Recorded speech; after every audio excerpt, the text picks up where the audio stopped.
ఇలా 29 కార్యక్రమాలు మంగళగిరి ప్రజల కోసం నేను చేశాను.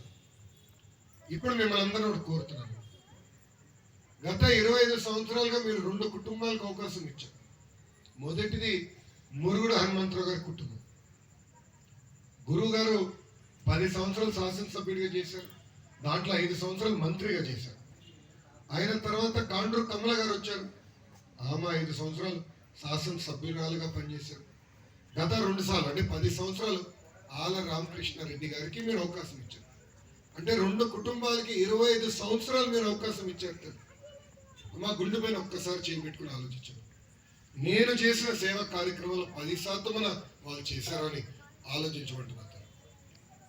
అమ్మా, నేను ఇక్కడ పుట్టలేదు పెరగలేదు అని మీకు బాగా తెలుసు. నేను పుట్టి పెరిగి హైదరాబాద్లో ఉంటాను. కానీ ఎప్పుడైతే మంగళగిరిలో నేను పోటీ చేశానో మంగళగిరి నా సొంతం అనుకున్నాను. ఆర్గనైజేషన్ మీకోసం పోటీ చేశాను. అమ్మా, మా ఇంట్లో ఇప్పుడు పోటీ జరుగుతుందమ్మా, పోటీ నడుస్తుంది. అమ్మ బాబు గారు కుప్పం, మామగారు అత్తగారేమో హిందూపూర్, నేను బ్రహ్మణియమో మంగళగిరి. మా ముగ్గురు మధ్యలో 3 కుటుంబాల మధ్య పోటీ, ఎవరికి ఎక్కువ మెజారిటీ వస్తుందా అని చర్చ మా దగ్గర.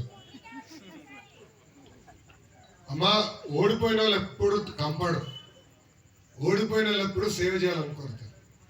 మీ అందరూ తెలుసు, మంగళగిరి తెలుగుదేశం పార్టీ చాలా కష్టమైన నియోజకవర్గం. 85 తర్వాత ఇక్కడ జెండా ఎగరలేస్తాను, తెలుగుదేశం పార్టీ జెండా ఎగరలేస్తాను. ఆ చరిత్ర తిరిగి రాసేదానికి వచ్చాడు మీ లోకేష్.